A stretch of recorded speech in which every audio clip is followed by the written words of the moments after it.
Welcome back to the Fire Drill. I will tell a funny story about my producer here at the end of this, but as far as first of all, welcome back. Happy New Year. Did we do one already? I don't know. Might be Happy New Year again. And there's a Larry David bit about how I'm not supposed to say Happy New Year. But anyway, Tournament of Champions. Alan was out there, so he had a lot of good stuff from the ground. Obviously, we talked about Rahm's comeback and Collin's collapses and whether this is a thing. You know, he did it at the Hero.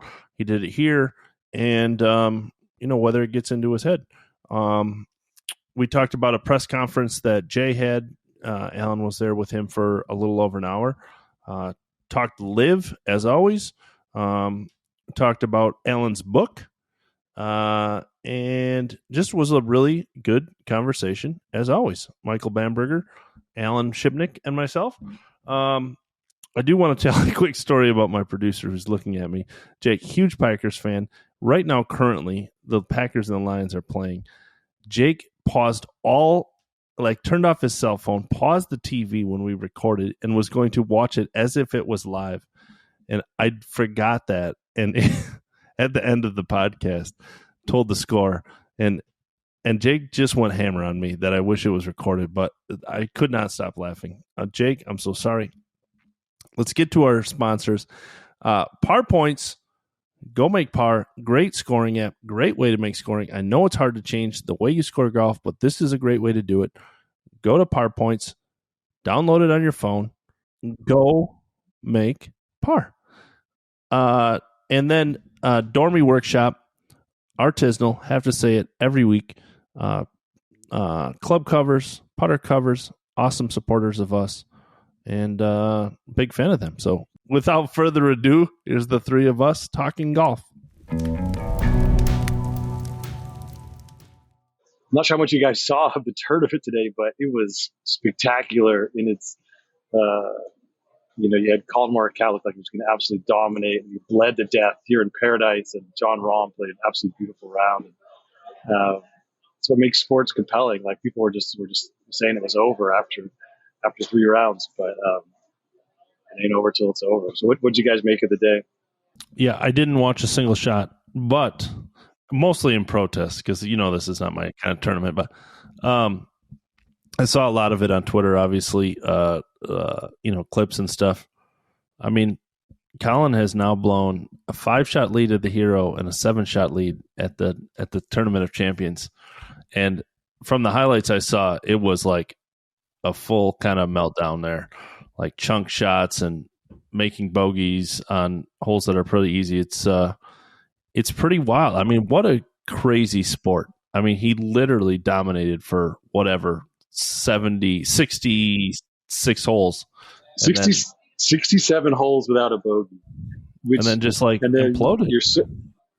Imploded. I mean, it's metaphysical, right? Like you're playing that well, and he didn't look quite as comfortable out there today. But again, that's more about the emotional than the physical, and it's what makes tournament golf such great theater. You feel sorry for the guy at a human level, but man, it was fascinating to watch.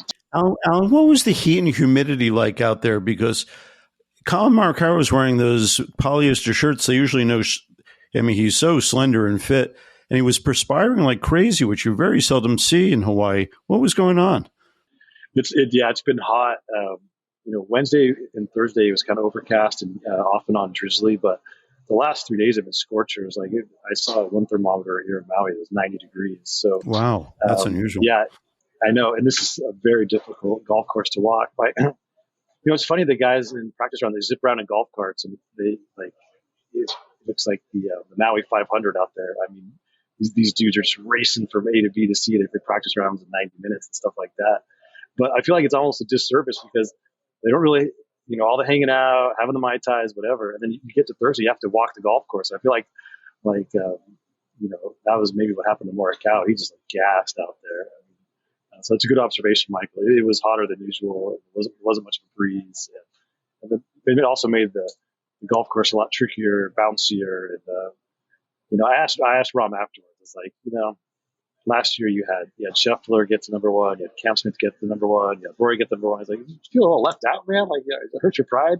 And he he kind of puffed up, and he's like, "Yeah, I think I'm the best golfer in the world." And it was definitely a statement victory. So it was cool to see him do it. Well, I'm sure we'll talk more about Ron, but just to go back to Collin here for a second, I mean, what you just said on fitness should be his stock and trade. I mean, just to look at this guy, he's young, he's slender, he's strong as an ox for his weight. You'd think he could go 90 holes with anybody.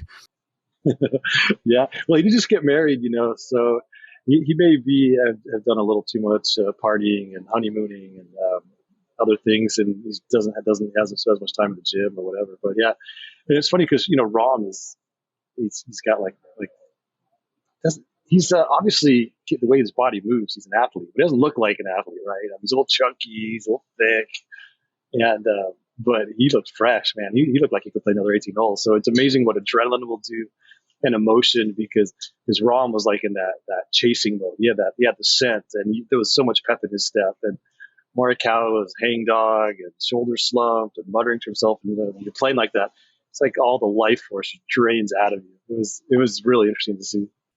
It's interesting to hear you say that about Rom, because he's a big boy in every way. But, when he threw one of these fist pumps for making a putt, late on Sunday, he really looked like some of these great boxers in their latter years, even like Ali. Ali was not slender at the end when he was still good. Maybe that's not the best example, but Foreman and various others. He looked strong as an ox. I mean, he looked like he could go with anybody in any sport. He just looked big, strong, mean, tough, the whole athletic package. So it was like, yeah, if you just saw him, sitting in a sauna, you'd say, this guy's an elite athlete. But then if you see him in action, and then the swing speaks for itself, and you can't swing that fast back and down without being absolutely a superb athlete. Well, if you ever seen him with a soccer ball, he's got great feet. It's kind of like Akeem Olajuwon, the basketball player, grew up playing soccer, and that's why he was so good in the post. He was dancing in there. And I think there's something to that with Rom. He's got incredible motor patterns, and he's what you do with your hands in the golf swing is very different. What you do with a soccer ball with your feet, you can do both. Don't be fooled by the package. It's like Carl Peterson. He's like one of my all-time favorite PGA Tour golfers, because he looked absolutely dumpy, and yet he won like 5 times, and just obviously the walrus. Just go down the list. Bob Murphy was like that in the 70s. Yeah. Porky Oliver in the 50s. Big Jack. I mean, these guys don't look like quote unquote athletes, but their hand-eye coordination, their explosiveness, just the ability to swing a club at 120 miles an hour and hit a little dime-sized sweet spot over and over. It's incredible. They can do it. So, and let us not forget to make our obligatory but totally authentic nod to John Rahm's spectacular use of the English language. I mean, he just expresses himself so well in good times and bad. He expresses himself with his face. I mean, he's got a great emotional face, but the actual words that come out of his mouth, it always blows me away at how well spoken this guy is. And Sergio was the same, and Olazabal was the same, but he especially.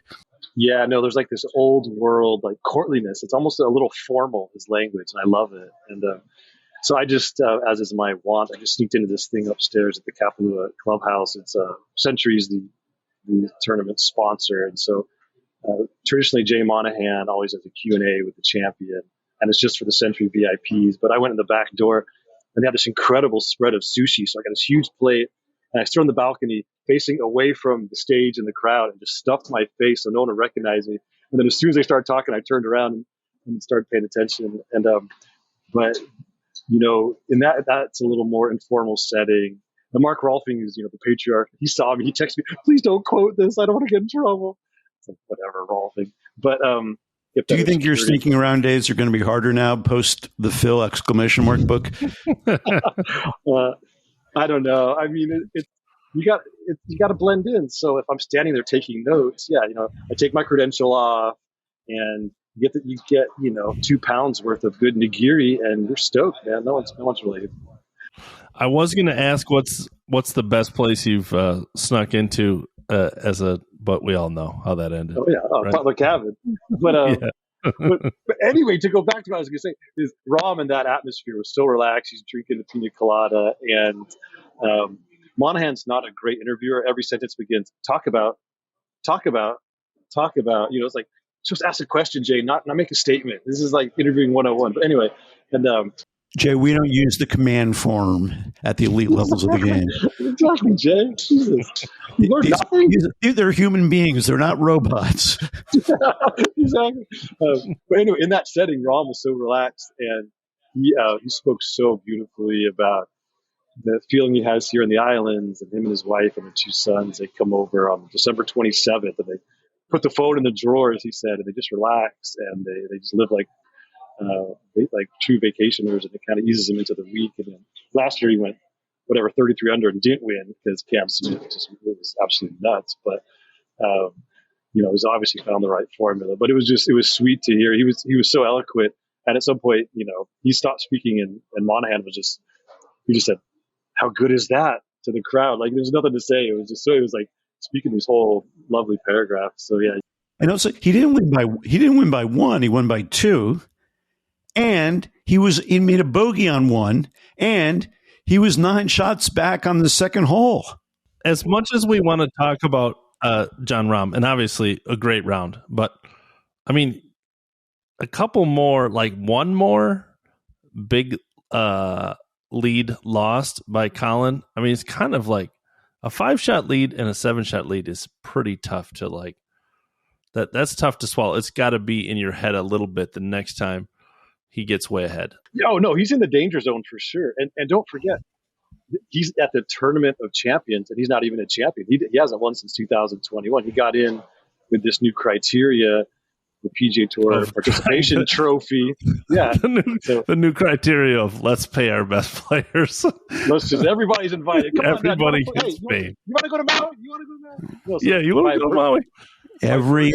Every elite and formerly elite golfer is still an elite golfer on the PGA Tour. It's not a bumper sticker. That's so true. Yeah. I saw on Twitter, Collin's Collin's caddy JJ. There was a clip of him like putting his arm around Collin and like trying to pump him up, and it took me back. Obviously, not comparison, but I was caddying for Mark Baldwin in a Corn Ferry event in Chicago. And we were like 4 off the cut line, not even dreaming about the cut because like a couple more birdies were in contention. And it was Friday, and Mark made one bogey, and you're like, yeah, it's fine, man, no problem, we're good. And then it makes another bogey, and then you're like, you can say something, you're like, all right, dude, let's start fresh here. And then you make another bogey. There's nothing really to say, anymore. You just like putting your arm around him, and you're like, okay. And then the 4th bogey when you miss the cut, and you're like, there's nothing to say. You're just like out of luck, And JJ did all of those. I saw a couple of clips. He like tried to encourage him and then tried to give him the old hand pat. And then there's just sometimes that there's nothing to say. You just sit there and watch your player blow it. Yeah, how agonizing is that, Ryan? When It's the most helpless feeling I've had in golf. Is like, you're watching a guy just like Mark. It was in a different circumstance, but it doesn't matter. It's the same feeling, I would assume. Mark needed to make cuts to move up the money list, and it's like just helpless. You're watching the guy make bogey after bogey, and you're just like, there's nothing you can do. There's only so many pep talks you can make, and before the guy's like, get out of my face, you just like got to leave him alone at some point. Well, right. That's golf. Golf, like college basketball and a lot of other sports, it is really, really, really hard to change momentum in golf. And of course, that goes to Jon Rahm too, though. Bogey on one when you look like you're helplessly out of it, and then turn around. That's hard. Although we've talked about bogeys on one before sometimes, or Jeff Ogilvy has told us, Alan, about bogey on one, how that can sort of turn you around sometimes, but not in this setting. Bogey on one is a total disaster at Kapalua. I give him credit, Michael, at Kapalua when he's already. Money is obviously not a thing. Like you make a bogey on one and you can easily pack it in. I mean, it's a no cut event. Everybody's going to get rich no matter where you finish. So you're kind of like to dig down and actually go after it in an event, like in any event, obviously, but like even an event like this, that has a tone of hit and giggle for sure. Maybe not as the lead on Sunday, but it's not like a huge grind fest out there. Rahm's a little different, man. He runs so hot. I was talking to his wife afterwards. And I said, was he grumpy last year? The guy shot 33 under. What more can you do? And she's like, oh, he was extremely grumpy. Anytime he doesn't win, he's grumpy. She's like, even when he wins, he's sometimes grumpy because he thinks he could have done something better. Like he wants it. That's one thing I like about him. It's palpable, that desire. You look at, Cam Smith, you're not sure how deep the ambition runs, but like Rahm, man, he's hungry, and he's not won 3 of his last 4 starts worldwide, and he's very prideful. He's told me he wants to get back to number 1. He wants to win more majors. Like he's a guy who thinks about his legacy in the game, and I love that because he's obviously a spectacular talent, and he's chasing it hard, and that's all you can want from a great player. Like they don't owe us anything per se, but it's frustrating when you see a talent and they're not really that into it, and they have an okay career, but they're never what you think.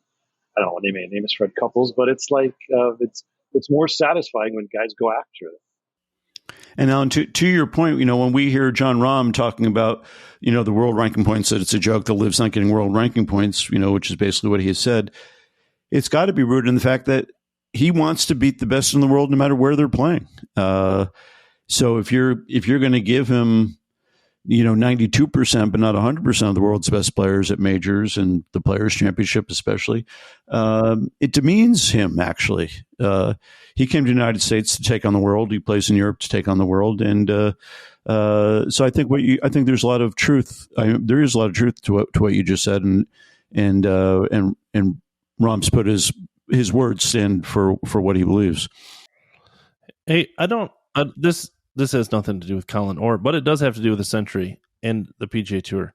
No one has said it. I don't know if it's even legitimate, but Xander withdrew because of a bad back. Is there any rumblings, Alan, that you're hearing on the ground of like, would he have played? Normally, he probably would have just taken the week off, right? But like he didn't want to burn his one out of these elevated events, and then he comes here and he gets hurt worse. Or maybe not worse, but he just like aggravates his injury, right? Like I would guess if this was a normal Century Tournament of Champions, he would have just not played. So this is interesting. Every year, Jay Monahan, the commissioner of the PGA Tour, has had a little informal Q&A with reporters here. There's usually very few of them. Last year, because of COVID, it was only Doug Ferguson. He was literally the only guy here. But it's a nice turnout this year because it's the start of this whole new era on tour with the elevated events and everything else. And so I was one of about a dozen guys went to this little windowless conference room this morning right after Morikawa teed off. And Jay took questions for about an hour. And it was big for me because I've been trying to get an audience with him all of last year.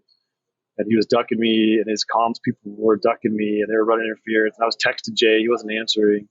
And I finally cornered him at the Tour Championship, and he looked me in the eyes and he said, "Okay, I'll talk to you." And he's still ducking me, and so I finally got him. Even though I hate to have to share with everybody else, but I'm going to keep bird dogging him. But and so it was a very productive session. I got to ask some super granular questions that no one else in the world will care about, but are very important to me as I'm writing this book about the PGA Tour, which is live and all that stuff. But one thing that came out of this conversation is that Monahan admitted that he has the ultimate discretion on the PIP, and that even if you don't play 12 out of 13 events, you can still dole out what you would have gotten, which you could call the Tiger rule, because Tiger's only going to play 2 out of 13, or whatever. Like, this is bad news for the Travelers. This is very bad news for the Travelers Championship. He said it's situational. He'll have to weigh the situation, right. But, so.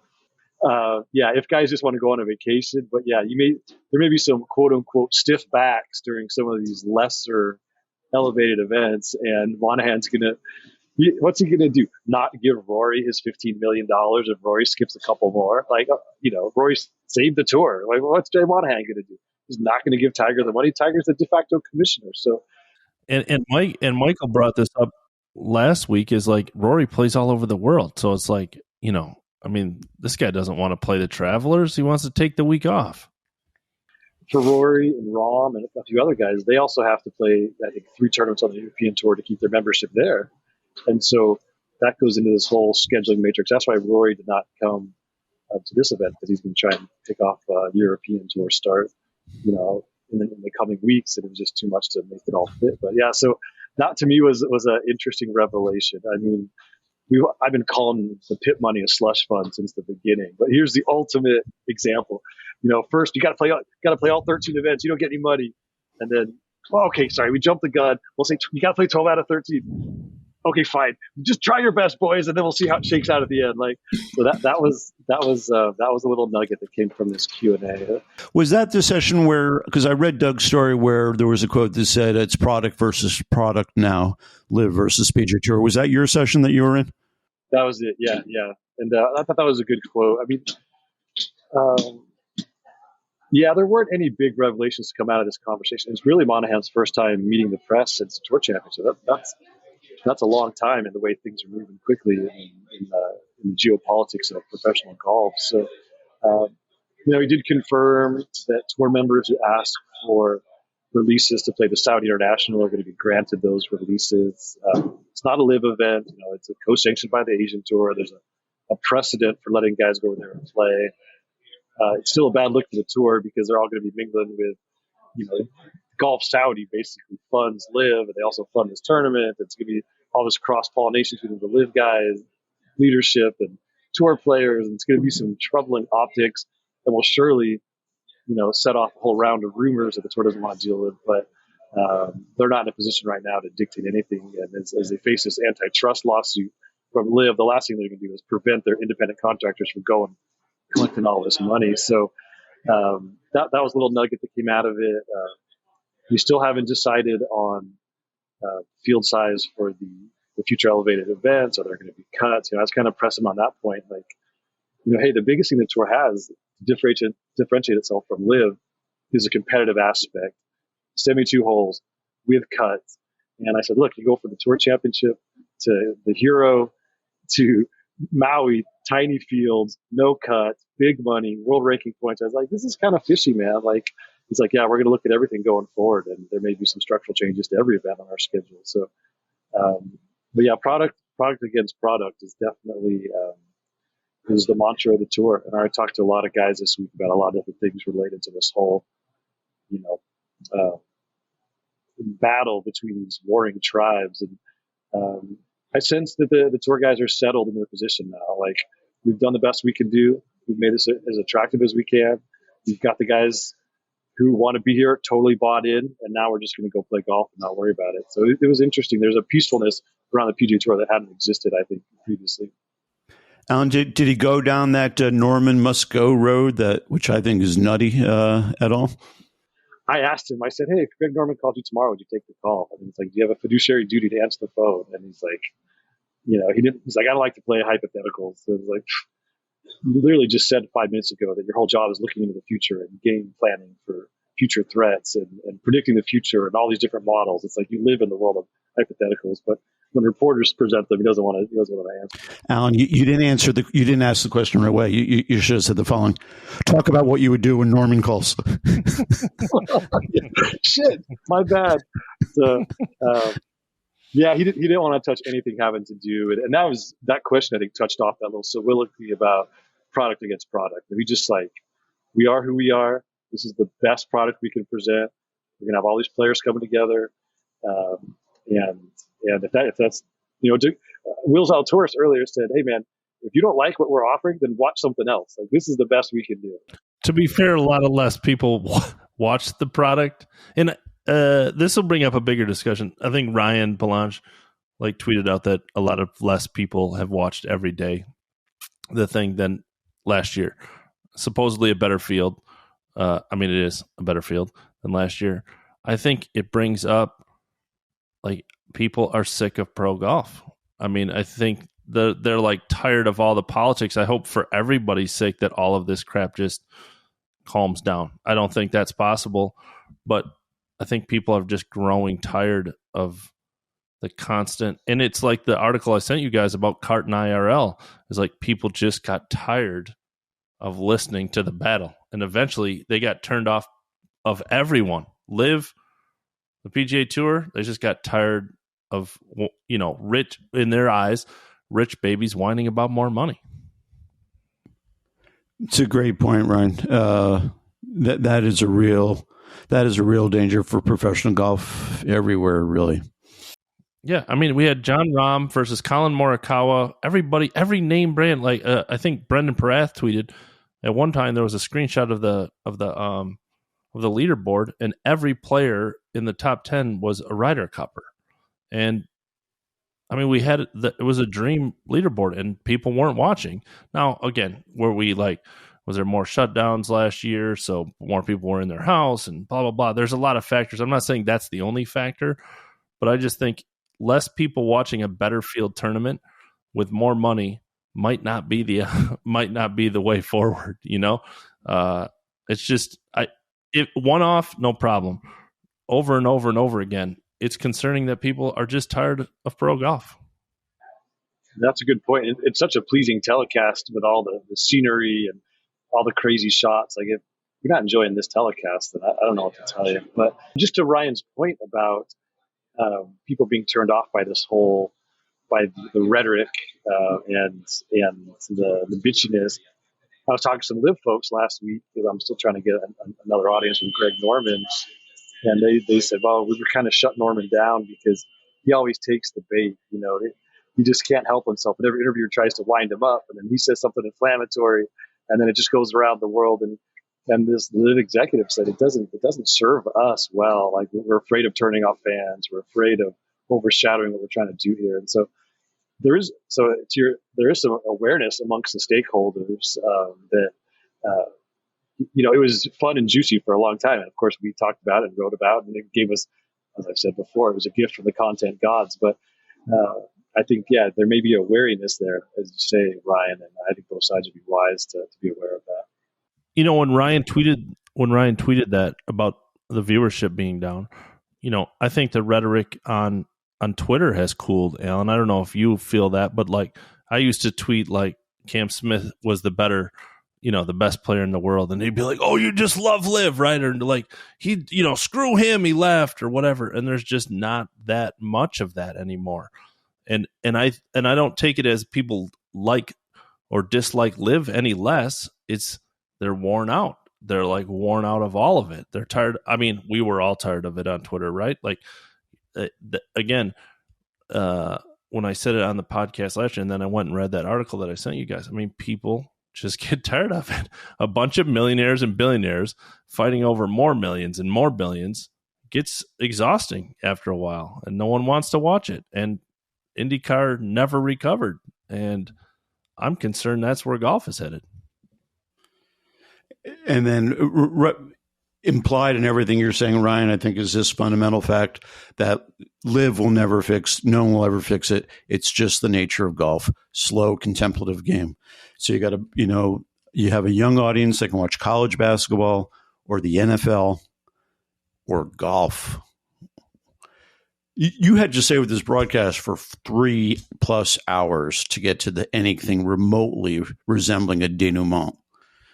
Basketball and football are total nonstop fix. I know in college football or the NFL, they're not using whatever you done them all.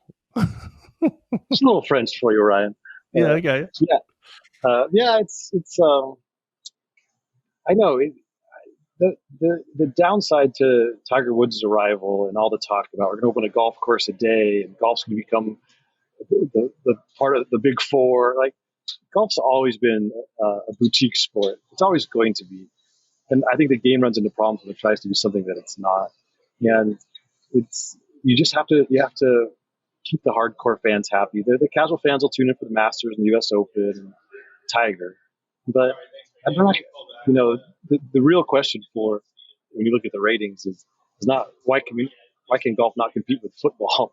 It's why have some of the hardcore fans turned away from the telecast? Like, that's where the soul searching should be. And it's a small number, it's a small tribe, but it is important. And again, there's like when this tournament started on Thursday, it wasn't on TV. You had traditional TV. You had to go to ESPN Plus for the streaming, and even then, they only had featured groups and certain holes. And it's like all this anticipation. It's opening day, and it was like a lot of people didn't have the app, had to sign up for the free trial, had to it was like, if you're at a bar, they're never going to be able to turn it on for you. It's just like, oh man, like, why does golf always do this to itself? It should be, especially somewhere beautiful like this where it looks great on TV, and you might snag some casual fans like in prime time. In prime time. Like Yeah. it's madness. Alan, what was it like for you to be back in the saddle? It's been a while since you've been to a PGA Tour event.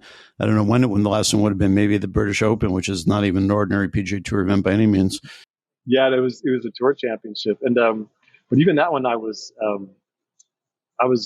there. I didn't stay for the finish. I was there kind of for the early week announcements and did interviews and the features, and so I haven't. This is the hardest I've grounded out in a tournament in a long time. Like, it's been fun. I did a big piece on Thursday, kind of what it all means, big picture for the firepitcollective.com.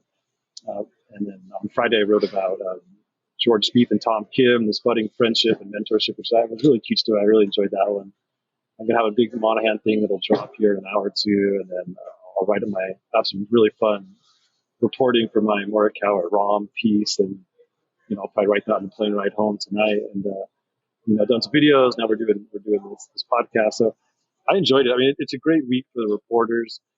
The average fans aren't always tuned into if you go to Lambeau Field, it's very defined where you do the interviews, where it's immutable. Nothing ever changes from season to season. But every week, every different venue, where their locker room is, the practice facilities, how the players move from point A to point B. Some weeks it's really easy to get guys, and some weeks it's really difficult. But this is a great week because it's intimate. There's very few fans. The way everything's configured, there's always little spaces where you can put guys aside and get them one-on-one. And so I had an extremely productive week, not just in the content I'm pumping out already, but banking for future stories and for this book. So it was great fun. I had a fun week, and there was a media party on Friday night. All you can eat and drink, and I usually skip those kind of things, but here is I don't know. I was in spirit, so a little schmoozing, see people in the pool and the elevator. Alan, did you hear anybody mention the name Bryson DeChambeau? No, well, actually, I was talking to Mark Rolfing, who of course is the patriarch of Kapalua, and he had a whole riff about all the guys he misses because he really forged personal relationships with them. Like he loved Dustin. He told me some really funny Dustin partying at New Year's tales, including the time that Dustin borrowed Mark Rolfing's pickup truck and then wound up abandoning it at the wrong hotel. They couldn't find it for days. Like classic Dustin. And he had a picture he called up on his phone. He was talking to Phil Mickelson right by the 18th green because Phil last year came. He'd won the PGA Championship unexpectedly, right, age 51. Felt like, irrespective of all the live stuff, who knows if they'll get back to Kapalua. He brought like 20 people. It was like everyone he'd ever met in his life. It was just they blew it out. And so no Phil. Cam Smith's locker. It was interesting that he had a nameplate and an empty locker. I don't know why they did that. And it was kind of poignant. It was like just crammed in with all the other guys. And here's Cam's empty locker. Defending champ wasn't here. And Rolfing said, man, I'm sad because I think Cam Smith could be the next Tom Watson. And I'm not sure we'll ever find out how good he could really be playing on live. And so he's like, he's the guy who could have come back year after year, and he could have made his mark on this tournament, on this golf course, and poof, they're all gone. And so, yeah, Rolfing more than anybody, he's kind of the heartbeat of this whole place. So he misses the players. Everyone else is like, we moved on. Screw those guys. But he was a little more honest about it. It is wild and I know we've brought this up, probably everyone, but it is wild. Like Bryson DeChambeau was the best player in the world not very long ago. And he is just like Brooks too. And, Dustin to some extent, maybe Dustin's a little more prominent in all of our thought process, but man, it's wild. It is wild. And those guys, as we talked about last week, desperately need a good finish at some of these majors this year to just be relevant. Yeah, I mean, I don't think any of us were paying close attention to the day in, day out stuff on the live tour, but Dustin was playing at such a high level. He was contending week after week. He won. He was a season-long champion. His team won the championship. Like, if you play well enough there, you will be in some headlines and you will get some coverage. So Dustin helped make himself relevant. Also, he contended at the British Open and this and that. So, but I mean, you're right. It's a guy like Bryson who struggled all year on live. Like he doesn't exist anymore. It's wild. What was Morikawa like in defeat? Very classy. Signed every autograph. Was super gracious to every volunteer. Collected Polite. 2.5 million. Yeah, yeah, 1.5, I guess, or 1.5. yeah, 2.7 to the winner. But it was, but you know how we do it, Michael. Like you and I with observational reporting, it's like at the end of it, I kind of waited for Collin to come out of the locker room, and the facade had kind of melted away. His shirt was untucked. He's wearing flip flops. They'd given him this lei to wear coming off the 18th green, long gone, discarded, and he looked pretty beaten. Like he's definitely in the danger zone. I mean, obviously, a flying start to his career, 2 major championships. He's still only 25. I mean, he's got all the time in the world to get back to where he was, but struggling with his swing a little bit. Hasn't won in a year and a half. Had a 2-way miss going for parts of last year, which no pro really wants to have. And now in the last month, he's got his teeth kicked in twice on Sunday. There's some scar tissue there. And, when guys are candid, like, when Phil was really candid about what Wingfoot did to him, he said it took years to recover from that. This isn't the U.S. Open.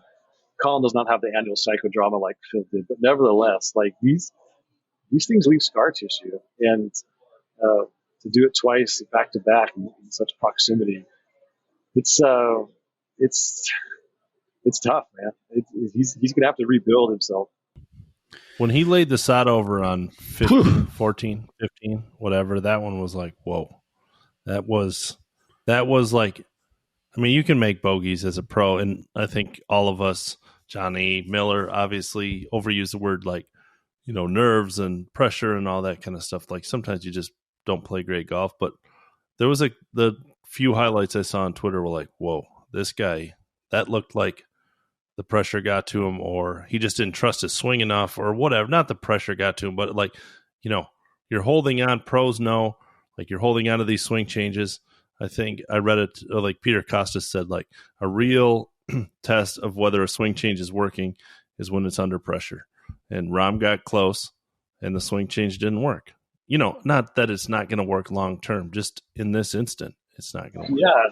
Well, in the 13th hole, which was a very easily drivable par 4, Morikawa missed it in the bunker, which with the pin that was a tough bunker shot, but then brained it over the green. Like everyone was making at worst a 3 there, and he made a 5. Like that was brutal.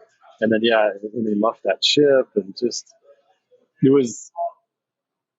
And then of course, if you think about what happened to Hero, that snipe into the bushes that really cost him, and he also chunked a chip there. Like it wasn't just one thing that hurt him. Like, okay, I just had a bad day with the driver, and it was a tight course I couldn't get around. Like this is a super wide golf course. Like it's very playable, but all parts of his game were leaking. It was a lot of mistakes, full swings. It was short game. I mean, he was missing 5, 6, 8 footers he had to make. Like it was a total breakdown. So if it was just one swing motor pattern, you're like, okay, I just need more reps. But it went deeper than that. So that's the troublesome thing. Like he's got to tighten up a lot of stuff. Poor guy. Can I ask you guys a question on a semi-related subject? Gordon Sargent, a 19-year-old, I think sophomore at Vanderbilt, got an invitation to the Masters. It's not something that happens every day. It's totally actually out of the ordinary for the modern Masters. Back in the day, it would not have been maybe so ordinary when they were giving out more invitations to more amateur golfers. But how do you guys read that invitation? What do you think's actually going on there? The PGA Tour called and said, hey, can you give this guy one? And we'd like to keep our young players, please. And we'd like to show them how great the PGA Tour is. I think that's probably the end of the story because there's just no way that it's not like I would guess that the Green Jackets are pro PGA Tour. They're obviously smart enough to not kind of play it down the line. And, Sargent is by far and away, it seems like one of the best young players coming up, and they want to keep him. End of story to me. Yeah, that has the ring of truth. I mean, there has been a movement for a while to include the NCAA champion among the automatic invites to the Masters. And as Fred Ridley, he was the last U.S. amateur champion not to turn pro. He's the answer to the trivia question. He certainly venerates the amateur game, and he's been involved in it his whole life. And so I could see that it's something this was being discussed. It's something he wanted. He wasn't sure if I should pull the trigger. And then, a few phone calls from Jay and Tiger and Rory maybe nudged him in one direction. But I think it's the right call. I mean, the amateurs always add a nice touch. There's only 80 guys in the field. He's the 80th player in the Masters field. I mean, it's really small. There's been some years where they've gotten it up into the 90s and approached 100. I mean, 80 players at a major, and a bunch of them are past champs or let's say past their prime. Like, it's a tiny field. They would be. It might behoove them to invite some other guys and just to get more depth. I mean, it'd be wild if winning the Masters got you fewer world ranking points than winning, LA Open. But it could happen. Now that the changes are stacked towards bigger fields, I'm not suggesting that really the Green Jackets care about that, but it's really where the game's headed. Like, this acceptance that the bigger the field, the harder it is to win. Like, that's baked into the world ranking now. And so to have only 80 guys in the Masters, I think they looked around and said, yeah, maybe let's expand this a little bit. So we'll see if any others come down the line. That's an interesting subtext in this era where, again, no major has to use the world rankings as its criteria for filling out the field. That's just been the recent tradition. It used to be the money list. There used to be other things maybe this is also the Green Jackets' subtle way of de-emphasizing the world ranking and saying, you know what, we recognize it's flawed right now, and we're an invitational, and we're going to really lean into that. So maybe we'll invite 10 more guys, and I think that'd be cool. Why not? When you think about a player like Will Zalatoris, who grew up playing a lot of golf with Lanny Watkins and Lanny's sons, and played a lot of golf with Lee Trevino, there's a golfer who's in the system of the pathway to the PGA Tour. Cam Smith is not in that system. And even Brooks Koepka and Bryson DeChambeau and Dustin Johnson are not really in that system. But young Gordon Sargent could be, and if you're the PGA Tour, you would want him to be. And guys, of course, are turning pro younger and younger right now. So with all that in mind, I think it's smart. I mean, I agree, Michael. I think it's smart too. And the changes with PGA Tour U, make it easier. It used to be towards seniors. Now you can earn points enough that basically, Gordon Sargent, assuming he can meet some milestones, can walk right onto the PGA Tour whatever year he wants to turn pro. So, I mean, we have said many times on this podcast that, to me, the PGA Tour losing older guys at 46, 47 doesn't really mean much. But they start losing NCAA champions or U.S. amateur champions, and they have already. That's the core problem of what the future is, assuming that LIV is playing the long game. Right. You want the dream machine to be, for any American kid, of course, it's a great big world out there, but let's just speak for a minute for American kids. And of course, America does produce a tremendous amount of golf talent. You want the dream machine to be play really good college golf for a year or two or three or four and play your way onto the PGA Tour, because that's what has worked forever. And if that stops working, then the PGA Tour really has a problem. I talked to Tom Kim this week, the most I've ever spent time with him, and it was cute. He said, "I've only ever dreamed about playing the PGA Tour. That's what I grew up. That's dream has never left me, and I can't wrap my head around any other dream."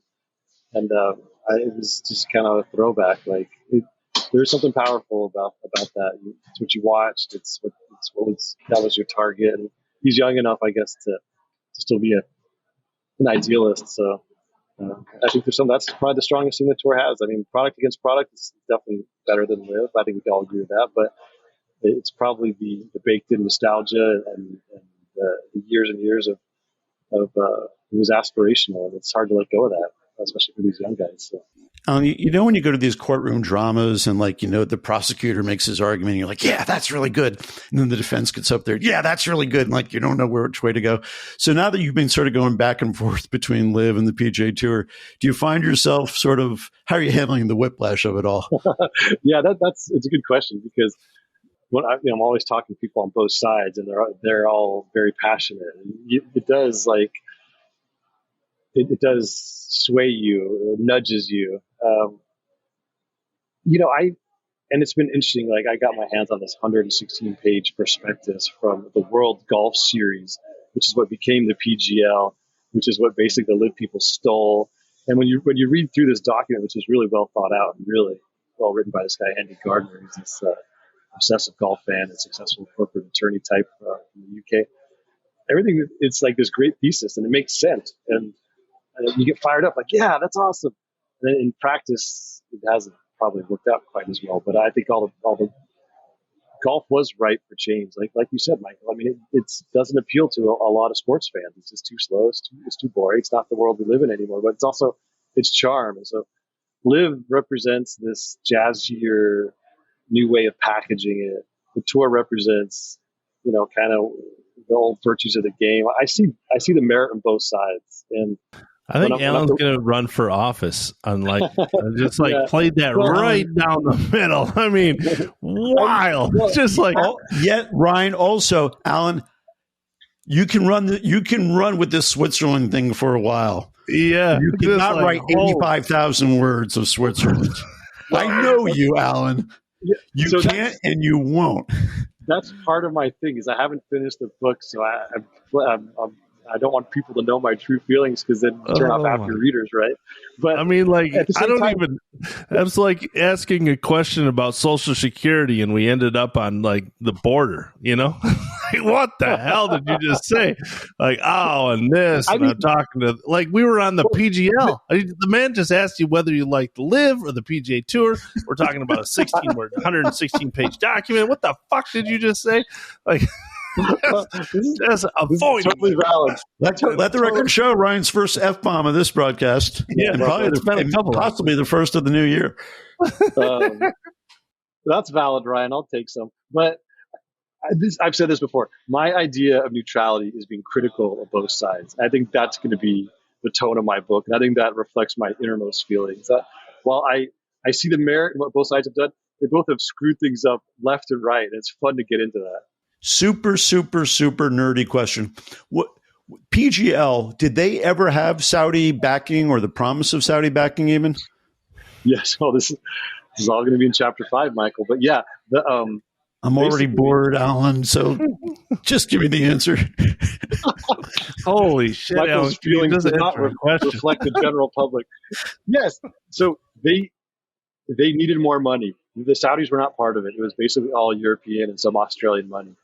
But as things progressed and, the tour and the European tour did the strategic alliance in 2020, and it became clear that they were going to need more of a war chest. And if their players were going to jump, they needed upfront guaranteed money. They didn't have that.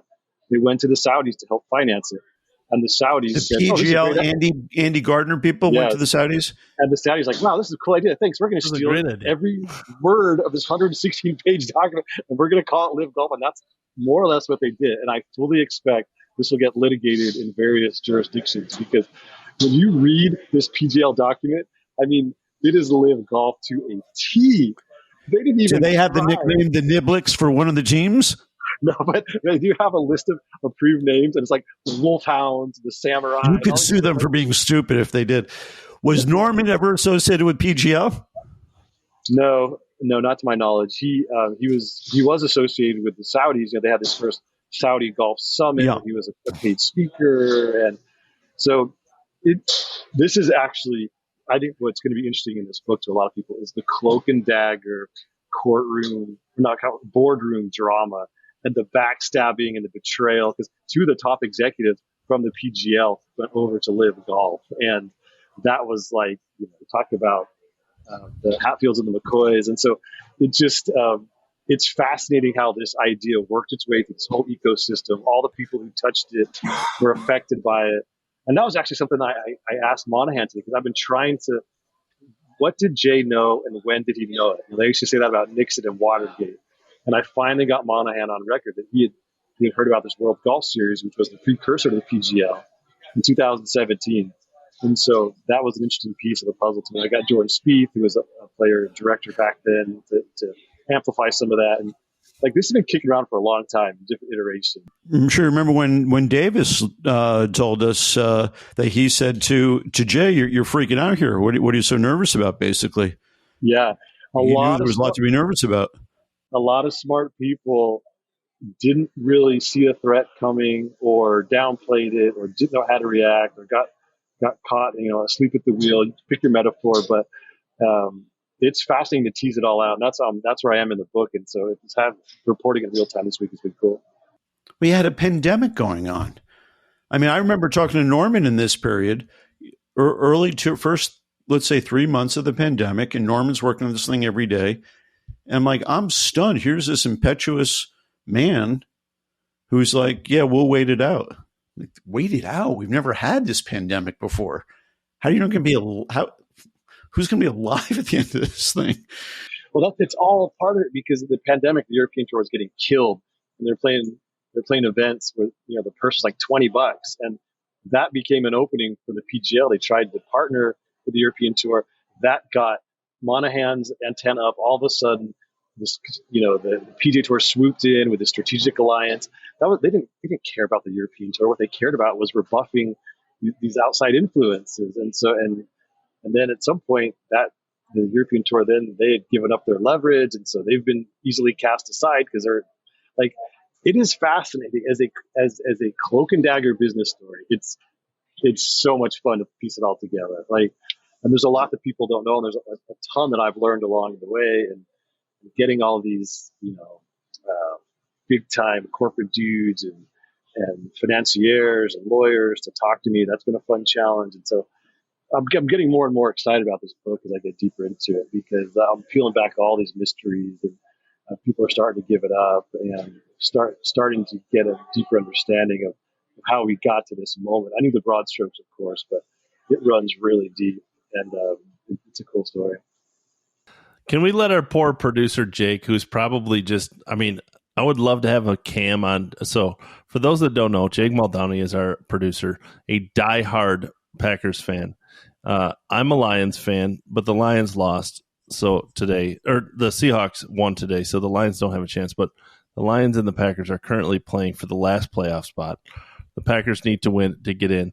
It's 16-13 currently, and Jake usually slams the chairs and goes insane during the game. So I can only imagine what this poor guy is going through as we're talking about the golf. And it's almost the fourth quarter. It is the start of the fourth quarter currently. Can we just let this guy go so he can go insane quietly? Forget the listener. Let's end this podcast for Jake. Yeah. But no, I have some typing to do, and I have to catch a flight home tonight. But let's make a nod to our corporate sponsors, Century and FedEx. The scrim behind. Thank you, gents and ladies and gentlemen of Century and FedEx. To use a phrase of Alan's, you help us keep the lights on and keep this whole thing going. And we're just glad to have you in our corner. I know this is not a customary role for me, but I just feel moved to say that. I only wish Mr. Smith from FedEx were with us right now, so we might chat him up. On a one-on-one we basis. could have a little interview about it. It's charitable donations. Yep. And I would present Mr. Smith with Echo shoes, Alan. I would. They are. Luckily, we don't do a CEO interview here on the Fire Drill podcast. It's only myself, Alan Shipnuck, Michael Bamberger, and Ryan French. We appreciate you listening. It's the start of a new year. We'll be coming at you guys every Sunday, more or less in perpetuity. But thanks for listening to this one. I'm going to go catch a sunset here in Maui, and Michael in Philadelphia, Brian in Michigan, Jake in San Diego. Thanks for listening. Thanks for being here. Happy New Year, and we'll do it again soon. That's the end.